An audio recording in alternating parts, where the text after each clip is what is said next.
ओम शांति। 28 जून 1973 की अव्यक्त मुरली है। मुरली की हेडिंग है योग युक्त होने से स्वतः युक्ति युक्त संकल्प बोल और कर्म होंगे। योग युक्त होने से स्वतः युक्ति युक्त संकल्प बोल और कर्म होंगे। सदा विजयी बनाने वाले मरणासन आत्माओं को जीत दान देने वाले सदा श्रेष्ठ कर्म करने और करवाने वाले योगेश्वर शिव बाबा बोले, जैसे जिस्मानी मिलिट्री को मार्शल ऑर्डर करते हैं, एक सेकेंड में जहां हो जैसे हो वहां ही खड़े हो जाओ। अगर वह इस ऑर्डर को सोचने में व समझने में ही टाइम लगा दे तो उसका रिजल्ट क्या होगा।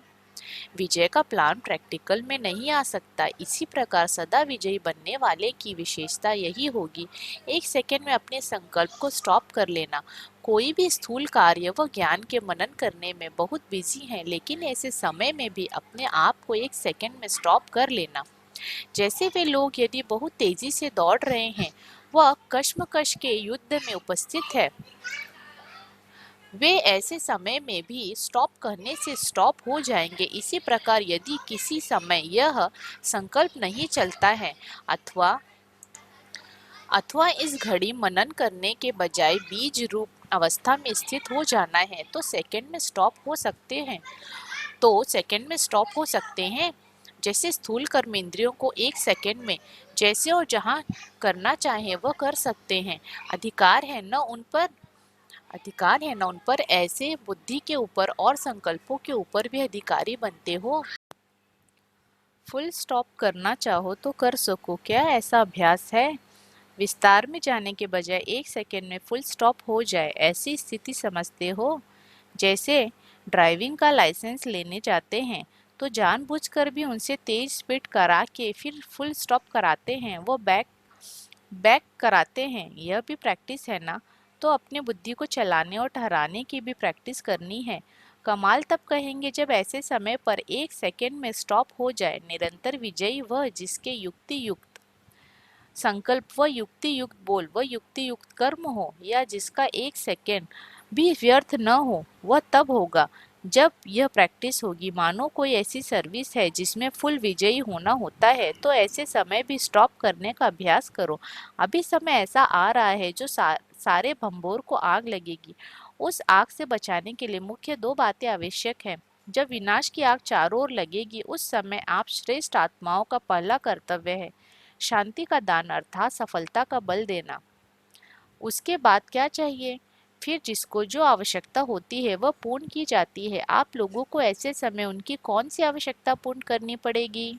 उस समय हर एक को अलग अलग शक्ति की आवश्यकता होगी। कोई को सहन करने की शक्ति की आवश्यकता होगी, किसी को समेटने की शक्ति की आवश्यकता होगी, किसी को निर्णय करने की शक्ति की आवश्यकता होगी और कोई को मुक्ति की आवश्यकता होगी। जिसकी जो आशा होगी वह पूर्ण करने के लिए बाप के परिचय द्वारा एक सेकंड में अशांत आत्मा को शांत कराने की शक्ति भी उस समय आवश्यक होगी। तो यह सभी शक्तियां अभी से ही इकट्ठी करनी है, नहीं तो उस समय जी दान कैसे दे सकेंगे। सारे विश्व की सर्व आत्माओं को शक्तियों का दान देना पड़ेगा। इतना स्टॉक जमा करना है जो स्वयं भी अपने को शक्ति के आधार पर चला सके और दूसरों को भी दे सके। कोई भी वंचित न रहे। एक आत्मा भी यदि वंचित रही तो बोझ किस पर होगा?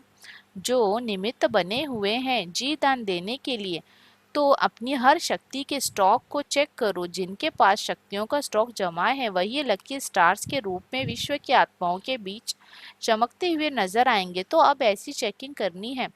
अमृत वेले से उठकर अपने को अटेंशन के पट्टे पर चलाना है। पटरी पर गाड़ी ठीक चलेगी ना?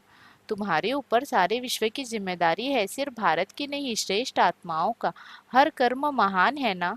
तो यह चेकिंग करनी है। सारे दिन में कोई ऐसा बोल तो नहीं बोला, वह मनसा में कोई व्यर्थ संकल्प तो नहीं चला, या कोई कर्म रॉन्ग तो नहीं हुआ। हर संकल्प पर पहले से ही अटेंशन रहे। योग युक्त होने से ऑटोमेटिकली युक्ति युक्त संकल्प बोल और कर्म होगा। अच्छा, महावाक्यों का सार। पहला पॉइंट, सदा विजयी बनने वाले की विशेषता यही होगी कि वह एक सेकंड में अपने संकल्प को स्टॉप कर लेगा। दूसरा पॉइंट, निरंतर विजयी के युक्ति युक्त संकल्प, युक्ति युक्त बोल व युक्ति युक्त कर्म हो, एक संकल्प भी व्यर्थ न हो। यह तब होगा जब अपनी बुद्धि को चलाने और ठहराने की प्रैक्टिस की होगी। तीसरा, महाविनाश के समय आप श्रेष्ठ आत्माओं का पहला कर्तव्य है शांति का दान देना और फिर हर एक आत्मा की आवश्यकता अनुसार शक्तियों का दान देना। चौथा, श्रेष्ठ आत्माओं का हर कर्म महान होता है। अच्छा, ओम शांति।